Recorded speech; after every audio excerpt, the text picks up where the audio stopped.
가족 여러분, 아이들은 참 잘 자라는 것 같습니다. 그리고 뭘 좀 잘 배우는 것 같습니다.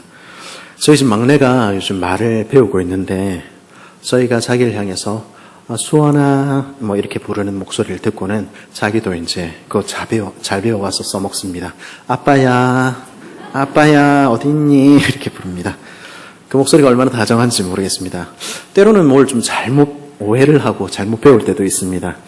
얼마 전에 우리 어머님들, 우리 교회 어머님들 계시는데 이 아이를 데려다 놨더니 이 아이가 말하는 것입니다. 할머니 한 마리, 할머니 두 마리.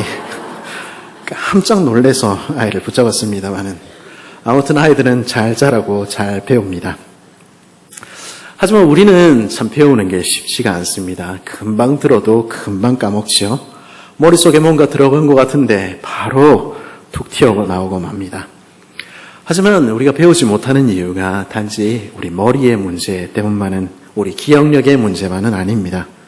우리는 때로는 배운 것이 참이라는 것을 알아도, 말씀을 들어도 그래도 우리 싫으면 받아들이지 않는 것이죠. 예전에 살던 그 길로, 길들여진 그 방식대로 살아가는 것입니다. 그러다 보니까 우리는 잘 자라지 않습니다. 배우나 안 배우나 세상과 똑같은 모습으로 살아가는 것처럼 보일 때가 있는 것이죠. 그것이 교회로 모인 우리들의 모습 같기도 합니다. 우리는 잘 배우고 있습니까? 우리는 잘 자라고 있을까요? 오늘 말씀은 이런 말씀으로 시작합니다. 그곳을 떠나 갈릴리 가운데로 지날새 예수께서 아무에게도 알리지 아니하고자 하시니. 이제 예수님의 갈릴리 사역이 3년에 걸친 공생의 대부분을 보내셨던 갈릴리의 사역이 이제 마무리되는 시점입니다.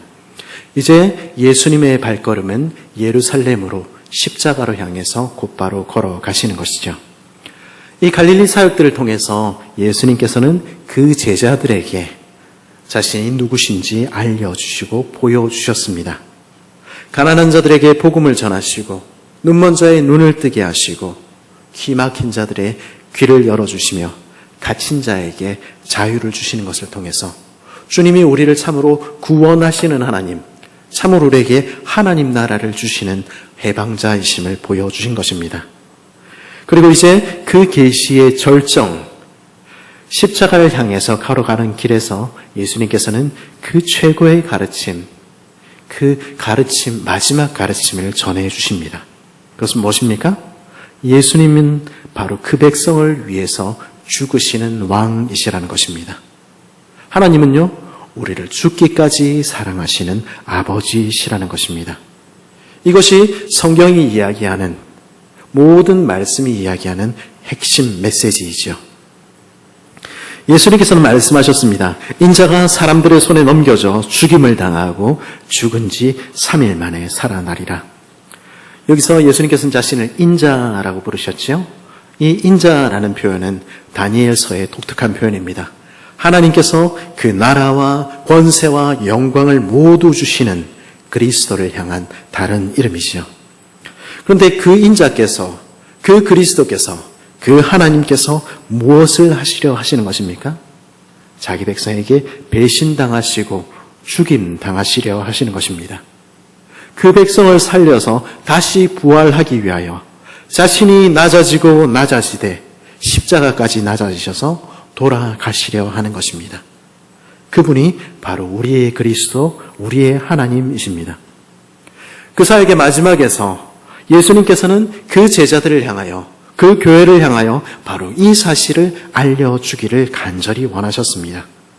제자인 우리들도, 교회인 우리들도 그 주님의 길을 따라서 주님처럼 살기를 간절히 원하신 것입니다. 그런데 제자들은 그 사실을 깨닫지 못했습니다. 32절은 어떻게 말하지요?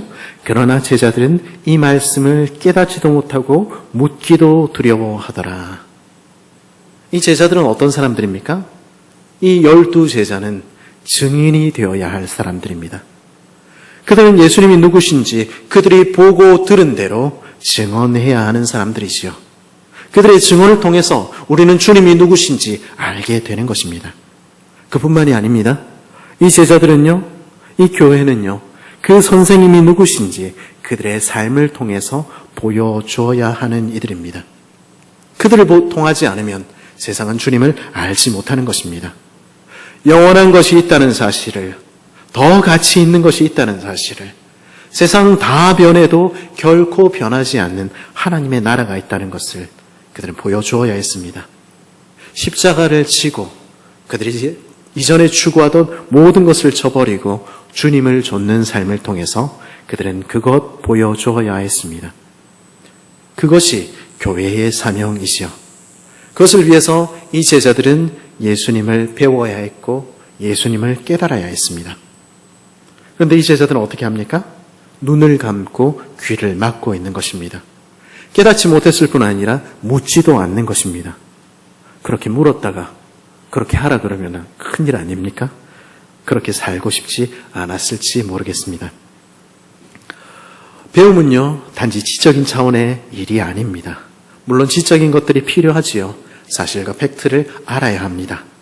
그런데 사람은 이성적인 존재만이 아니지요. 머리로 아는 것만 가지고 우리가 움직이지 않습니다. 가슴이 움직이고 마음이 움직여야 하는 것입니다. 소위 은혜를 받아야 하는 것이죠. 그리고 삶의 변화가 있어야 합니다.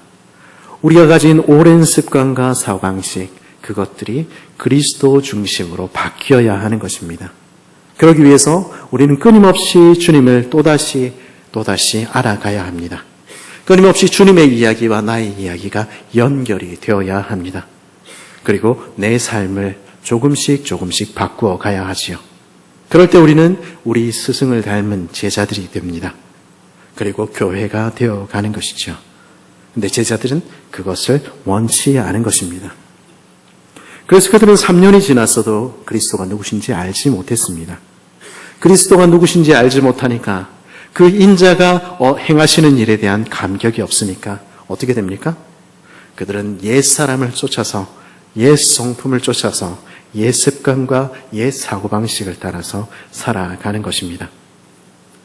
그래서 예수님의 십자가로 향하는 그 길을 함께 걷고 있으면서도 제자들은 자기 길 걷고 있는 것입니다. 그것이 제자들에게 일어난 일이었지요.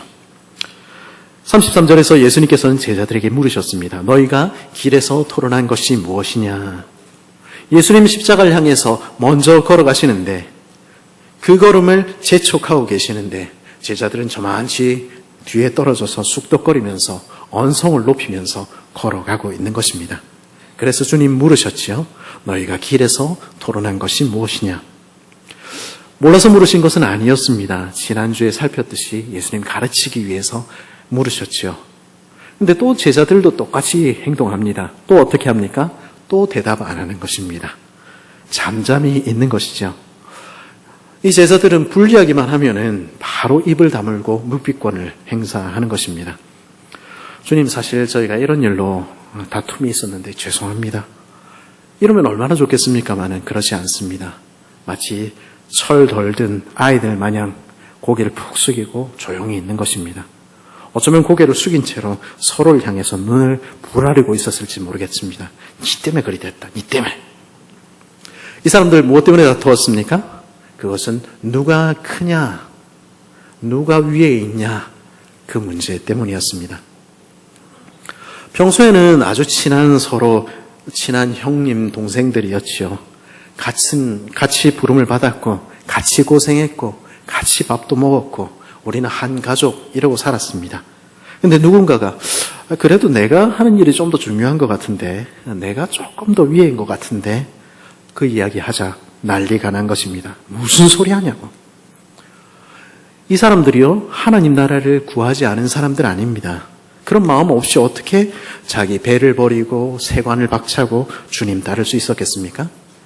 그들은 하나님 나라를 구하는 이들, 주님을 따라 어디든 가겠다고 나선 사람들이었습니다. 우리도 그렇게 예수님 따라 나선 사람들 아닙니까? 그런데 동시에 이 사람들은 여전히 그 시대의 아들들이었습니다. 그 시대의 생각과 그 시대의 사고방식과 거기에 젖어 있는 사람들이었죠. 이 제자들이 사는 세상은 어떤 세상이었습니까? 그것은 1등부터 꼴등까지 이렇게 줄을 쫙 세우는 그런 피라미드 세상이었습니다. 그리고 높은 자리에 올라간 사람들이 대접받고 아래에 있는 사람들을 부리는 세상이었죠. 그런 세상에서 모든 사람들의 시선은 높은 곳을 향해 있습니다. 그리고 더 갖기를 원하는 것이죠. 우리가 사는 세상과 많이 다르지 않을지 모르겠습니다. 그런 세상에 제자들도 물들어 있었던 것입니다. 제가 학창시절에는 지금과는 많이 달라서 학교에 가면 참 많이 맞고 냈습니다. 그렇죠? 저만 맞았습니까? 저는 이런저런 일로 참 선생님들께 많이 맞았습니다. 그래서 스승의 날에 찾아가면 니 참 많이 맞았지 뭐 이런 얘기를 듣곤 하는데요. 근데 그 중에 한 번은 제가 좀 억울하게 맞은 적이 있습니다. 한 번 정도는 있습니다. 한 번은 시험을 봤는데 제가 저번보다 성적이 좀 올랐습니다. 그래서 기분 좋은 마음으로 이제 성적표를 받으러 갔습니다. 선생님이 물으셨습니다. 네 앞등수가 누구야? 잘 모르는데요. 그래서 선생님 말씀하셨습니다. 모르는데요. 엎드려 뻗쳐. 네 앞등수가 누군지 알고 그 아이를 제쳐야 되겠다. 이런 독한 마음을 품고 달려들어도 모자랄 판에 모르겠는데요. 이게 정신이 있나 없나? 야망이 없었던 저는 그 죄로 엄청 맞았습니다. 야망도 필요합니다. 향상심 없이 발전하기는 쉽지 않지요. 그러나 우리가 위만 바라보게 될 때, 거기에 길들여질 때, 거기에는 비교와 경쟁만 남게 되는 것이죠. 우리는 그 마음조차, 사고방식조차 그렇게 바뀌게 되는 것입니다. 그게 우리가 사는 세상이지요. 그렇게 되면 어떻게 됩니까? 오직 내 위에 누가 있는가 그것밖에 보이지 않게 되는 것입니다. 내 아래, 내 옆에 누가 있는지 우리는 볼 수 없게 되는 것이죠. 그리고는 어떻게 하든지 위로 그 사람 지칠 생각만 하게 되는 것이죠. 우리가 함께 살아가는 형제 자매라는 사실도, 그리고 서로가 함께 지어진다는 사실도 잊어버리게 되는 것이죠. 그것을 가리켜서 우리는 무한 경쟁 사회 이렇게 말하지 않습니까? 그것이 오늘 우리가 보는 모습입니다.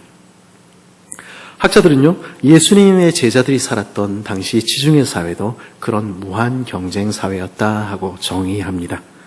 한정된 자원을 가지고 한정된 지위를 얻기 위해서 끊임없이 다투는 사회, 거기에 제자들도 길들여져 있었던 것입니다. 그러니까 제자들은 누가 크냐, 누가 위냐 하는 이 문제 들었을 때 거기서는 양보하고 웃으며 지나갈 수가 없었던 것입니다. 평소에는 형님 아우 이러고 지냈는데, 평소에는 주님의 식탁에서 함께 떡을 떼고 잔을 나누는 식구라 했는데, 그래도 다들 속으로는 그렇게 생각한 것입니다. 집사님, 그래도 제가 집사님보다는 제가 조금 낫지요. 지보다는 내가 낫지.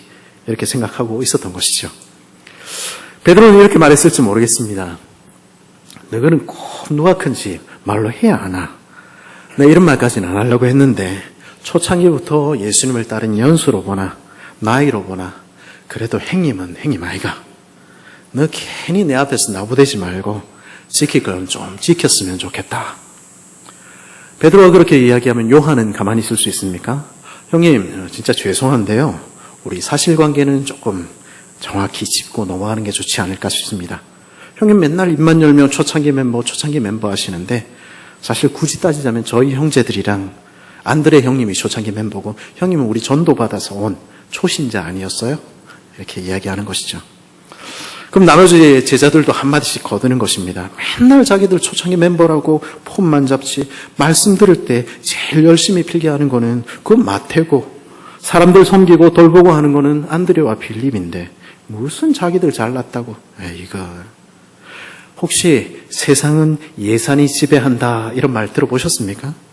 재정 담당이 예수님 제일 측근이죠. 가룟 유다는 그렇게 말할 수도 있었을 것입니다. 예수님의 제자들이라는 사람들 사이에서, 교회라는 그들 사이에서 다툼이 일어난 것입니다. 누가 위냐, 누가 더 아래냐. 예수님의 제자라는 그들 역시 세상과 다르지 않은 모습으로 서 있었던 것입니다. 그리고 더 위를 향한 그 경쟁하고 있었던 것이죠. 그것이 그날 제자들이 걸었던 길이었습니다. 그리고 우리는 그 제자들 위에 세워진 교회들이, 그 제자들이 걸어갔던 그 길 그대로 걸어가는 모습들을 때로는 보게 됩니다. 그래도 내가 지보다는 좀 낫지. 내가 예언의 은사를 가졌으니 내가 지보다는 낫지. 내가 지식을 가졌으니 내가 지보다는 낫지. 방언도 못하는 게 까불고 있어. 섬김으로 그 모습 드러나야 할 것 아니야? 고린도 교회에서 나타난 그 다툼의 모습, 우리에게 낯선 모습이 아니지 않습니까? 교회조차도 누가 큰가, 누가 잘났나, 위로 향하는 끝없는 경쟁의 길에서 자유롭지 못한 것 보게 되는 것입니다. 구약의 우리 역사서를 보면은 이스라엘이 여로보암의 길을 걸었다 이렇게 이야기하지요. 교회도 그런 제자들의 길을, 그런 세상의 길을 걷고 있는지도 모르겠습니다. 그런 제자들에게, 그리고 그런 교회를 향해 우리 주님 말씀하시는 것입니다. 우리 35절 말씀 같이 한번 읽어볼까요? 시작.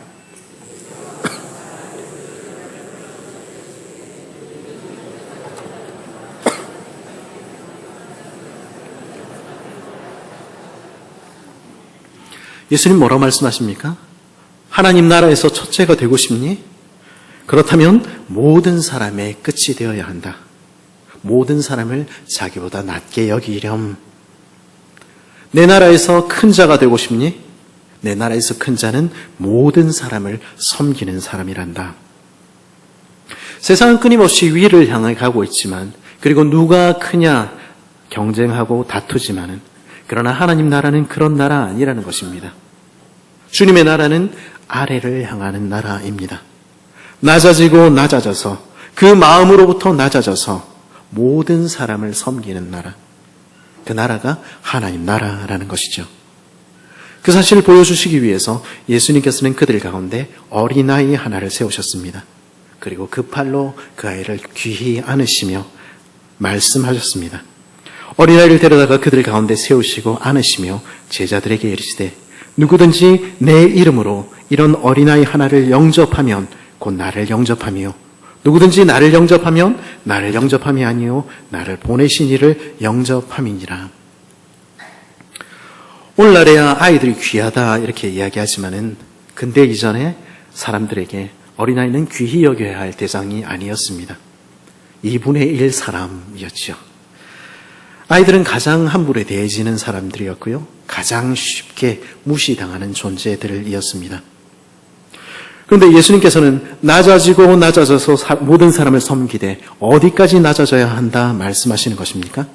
심지어 이런 어린아이들까지, 그런 막내들까지 기꺼이 섬기고 영접하는 자리까지 낮아져야 한다 말씀하시는 것입니다. 그게 주님이 걸으신 길이라는 것이죠. 예수님 때문에 이런 어린아이를, 이런 막내들을 영접하는 것이 나를 영접하며 나를 보내신 내 아버지를 영접하는 것이라고 주님은 분명히 말씀하시는 것입니다. 바울은요, 빌립보서 2장 3절 4절에서 이렇게 말하지요. 아무 일에든지 다툼이나 허용으로 하지 말고 오직 겸손한 마음으로 각각 자기보다 남을 낮게 여기고 각각 자기 일을 돌아볼 뿐더러 또한 각각 다른 사람들의 일을 돌보아 나의 기쁨을 충만하게 하라. 모든 사람이 나보다 나은 사람이라고 여기라는 것입니다. 그리고 모든 사람을 섬기라는 것입니다. 바울은 왜 그렇게 말합니까? 그렇게 해야 할 이유가 무엇입니까? 그것은 주님이 그렇게 하셨기 때문입니다. 바울은 이어서 말하지요. 너희 안에 이 마음을 품으라. 곧 그리스도 예수의 마음이니 그는 근본 하나님의 본체시나 하나님과 동등됨을 취할 것으로 여기지 아니하시고 오히려 자기를 비워 종의 형체를 가지사 사람들과 같이 되셨고 사람의 모양으로 나타나사 자기를 낮추시고 죽기까지 복종하셨으니 곧 십자가에 죽으심이라. 주님은 낮아지셨습니다. 주님은 아래로 향하셨습니다. 어디까지요? 십자가에서 죽기까지요. 그렇게 낮아지고 낮아지신 이유는 무엇입니까? 우리 모든 사람을 섬기기 위함이었습니다. 그것이 주님의 마음이요 죽기까지 복종하신 주님이 걸어가신 길이었습니다.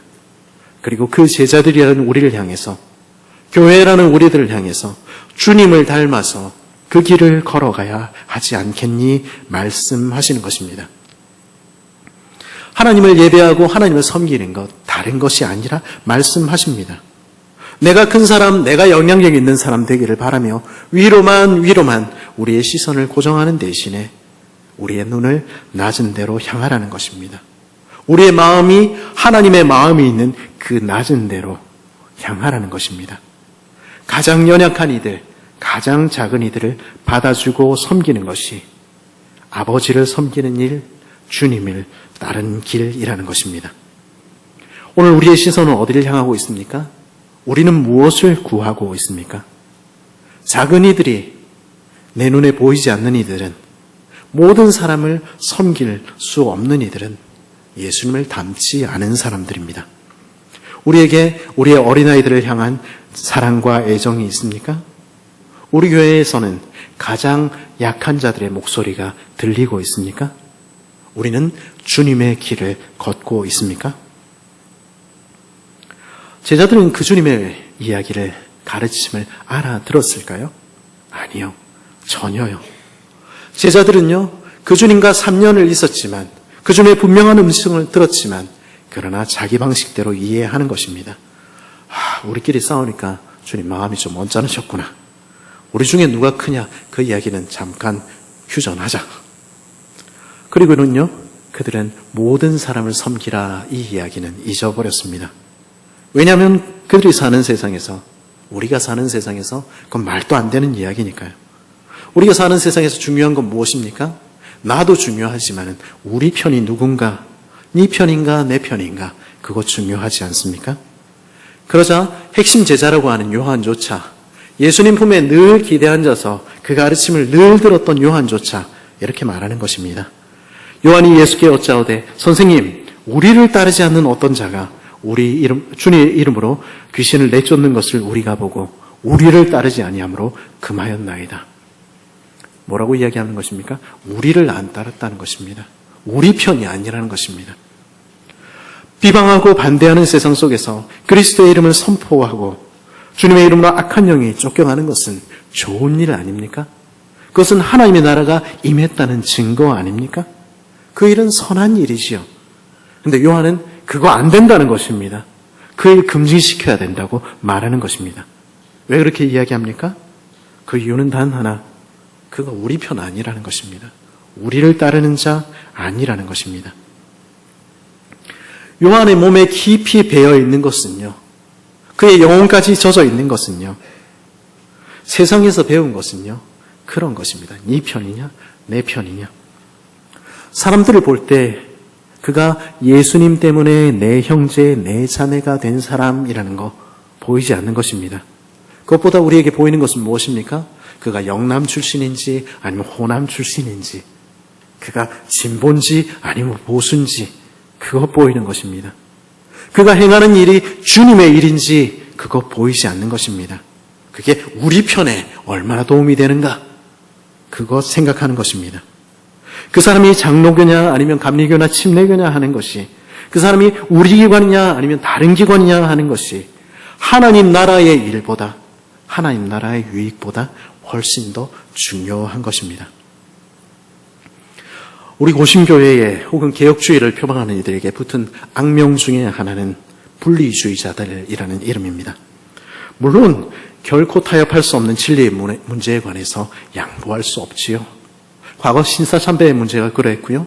사람들이 머릿속으로 만든 성관념으로 창조의 질서를 대체하려는 것이 그러하고요. 결혼과 가정을 깨뜨리려는 시도들이 그러합니다. 그것은 타협할 수 없는 문제들이지요.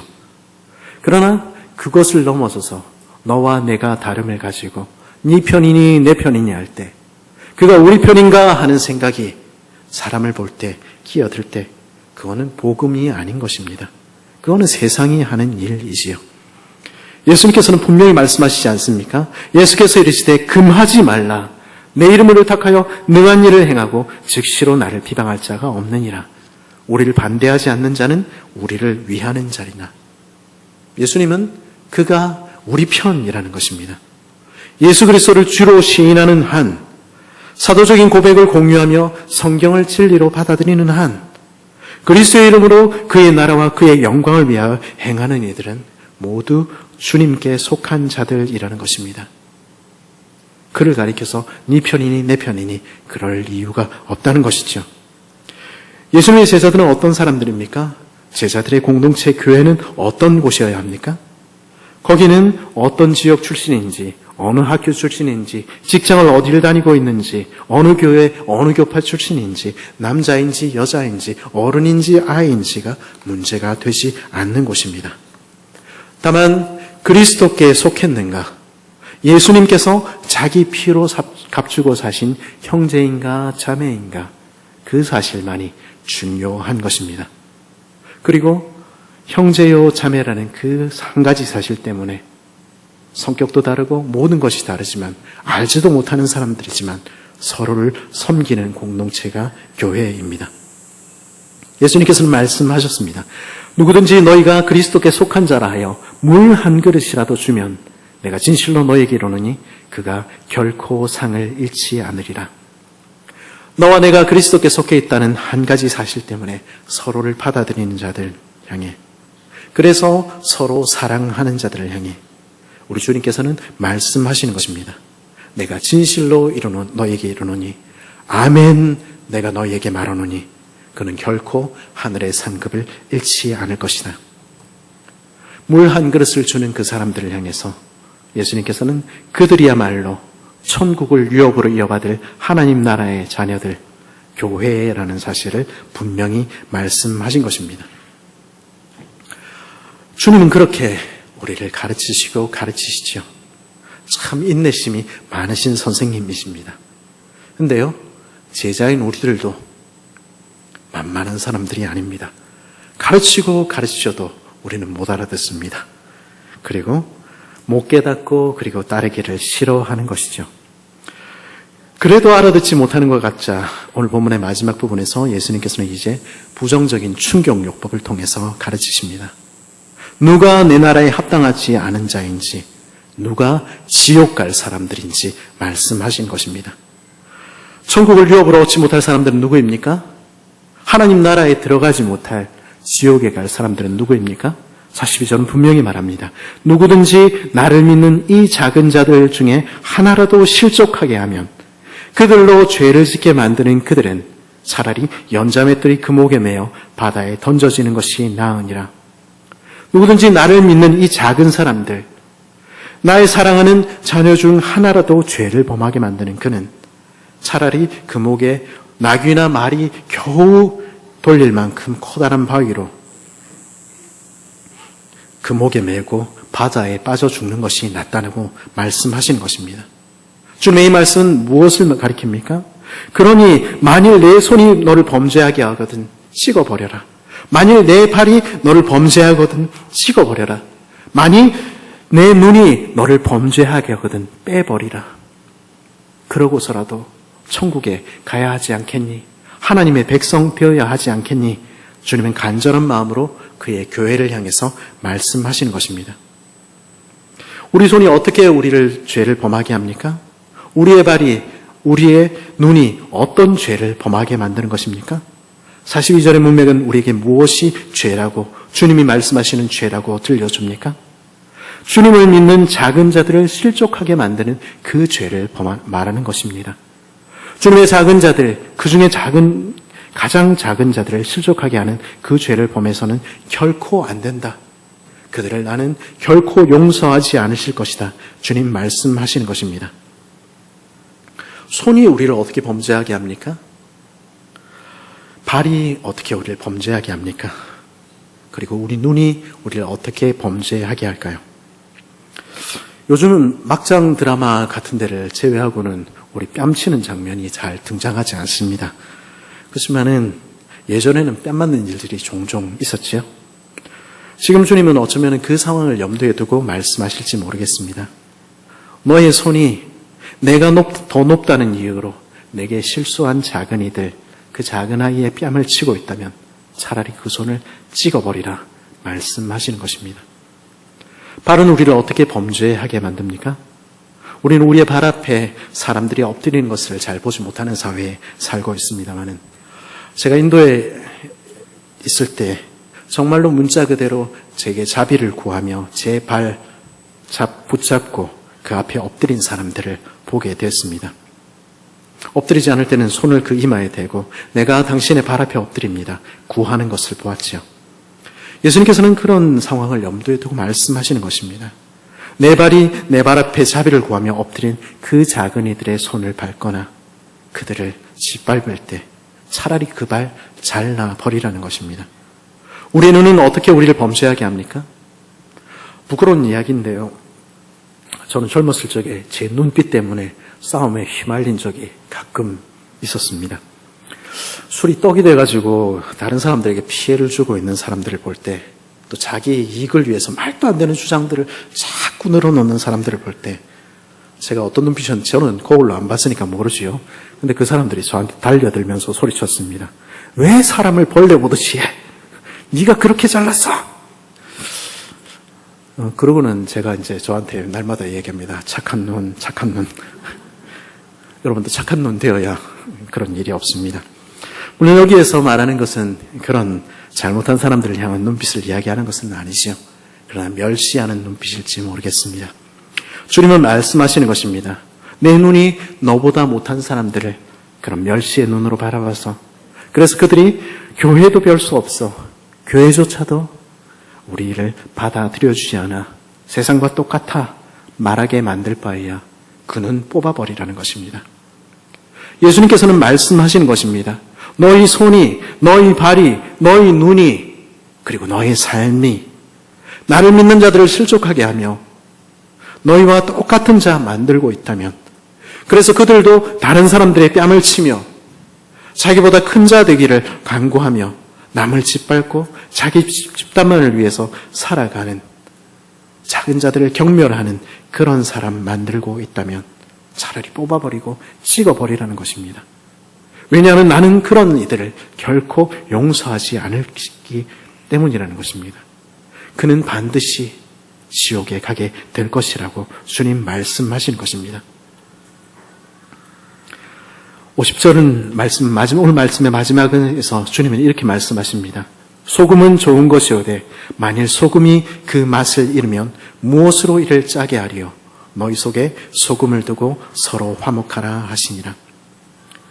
제사에 쓰일 제물은요, 소금을 침으로써 완성이 되었습니다. 우리의 예배는요, 우리가 주님을 닮은 삶을 살 때, 그래서 서로 사랑할 때 완성됩니다. 교회는요, 우리 주님을 닮아서 서로를 섬기며 서로 사랑할 때, 가장 낮아지고 낮아질 때 우리는 주님의 길을 걷는 교회가 됩니다. 그러나 소금이 만일 그 맛을 잃으면 우리 삶이 주님을 닮지 못하고 우리의 길이 주님과 다르다면 우리의 제물은, 우리의 예배는 어떻게 짜게 되겠으며 우리의 예배는, 우리의 교회는 어떻게 하나님께 받아들여질 수 있을까요? 우리 안에 주님을 닮은 삶이 가득하기를, 그래서 주님을 닮아 낮아지고 낮아지며 주님을 닮아 섬기고 섬기며 주님을 닮아 사랑하고 사랑하게 되기를 간절히 바랍니다. 그럴 때 세상은 우리가 누구인지, 우리가 주님의 제자인지, 우리가 교회인지 알게 되는 것입니다. 그리스도에서 안에 사랑하는 새순 가족 여러분, 우리는 제자들을 볼 때, 우리는 성경의 이야기들을 볼 때 그들이 참 어리석어 보입니다. 왜 저렇게밖에 못할까? 왜 저렇게 어리석을까? 그런데 사실 그것이 저의 모습, 그리고 우리의 모습일지 모르겠습니다. 우리를 위해서 하늘 영광 다 버리시고 그 삶의 방식 모두 포기하시고 비천해지셔서 우리와 같아지신 예수님을 알지 못할 때 우리는 전에 살던 그 관습을 쫓아 그 사고방식 그대로 계속해서 살아가는 것입니다. 낮아지고 낮아지셔서 가장 낮은 지극히 작은 우리까지도 섬기신 주님의 사랑으로 우리의 마음이 채워지지 않을 때, 그 사랑에 대한 감격이 우리를 채우지 않을 때 우리는 내가 그래도 니보다는 낫지 이렇게 말하며 누가 큰지 그거 관심 갖고 있게 되는 것입니다. 우리를 다시 살리셔서 하나님 자녀로 만드시기 위해서 손을 찢고 발을 찢고 눈을 빼는 정도가 아니라 십자가에 매달려서 가장 비참한 죽음으로 죽기까지 하신 주님을 닮지 못할 때 우리는 주께서 피값으로 사신 형제를 향해서 너는 내 편 아니야, 너는 우리 무리 아니야, 그렇게 갈라내게 되는 것입니다. 그를 죄짓게 만들어도, 그를 실족하게 만들어도 아무렇지도 않게 우리가 주님의 제자라 이야기하며 우리가 교회라 이야기하며 그 길을 계속해서 걸어가게 되는 것입니다. 예수님의 제자들은 어떤 사람들입니까? 교회는 어떤 공동체입니까? 교회는 자기 길을 걷는 사람들 아니라 예수님의 길을 걷는 사람들입니다. 하늘 영광 버리시고 그 삶의 방식 모두 포기하시고 우리와 같아지신 그리스도를 아는 자들, 지극히 작은 우리를 섬기신 그 사랑에 감격한 자들, 우리를 다시 살리사 하나님의 자녀로 만드시기 위해 낮아지고 낮아지셔 십자가에 달려 죽기까지 하신 그리스도를 닮아가는 자들. 그래서 하나님을 사랑한다, 눈에 보이지 않는 그분을 사랑한다 말할 뿐 아니라 주님의 이름으로 일컫는 지극히 작은 자들, 그들에게 눈 맞추며 그들을 섬기며 주님께 속했다는 한 가지 이유 때문에 서로에게 물 한 잔을 건네는 자들, 그들이 주님의 길을 걷는 자들이라는 것입니다. 우리는 주님의 길을 걷는 자들입니까? 우리의 기도가, 우리의 소원이 바뀔 수 있기를 바랍니다. 우리를 위해 하늘 영광 버리신 주님, 우리와 같이 되신 주님을 알게 하여 주옵소서. 낮아지고 낮아지사 어린아이와 같이 작은 우리를 섬기신 주님, 우리를 사랑하신 그 사랑이 우리 마음을 채워지게 하옵소서. 십자가에 달리사 자기 목숨을 내어주시면서까지 우리를 살리신 그 주님을 닮게 하시고 그 주님을 따르게 하여 주옵소서. 그래서 우리의 길을 버리고 주님의 길을 따르게 하옵소서. 이것이 우리 마음의 소원될 수 있기를 간절히 바랍니다. 그래서 주님의 일을 닮아가며 주님의 길로 낮은 대로 오늘도 한 걸음 내딛는 그런 복된 새순 식구들 될 수 있기를 간절히 바랍니다. 같이 한번 기도하겠습니다.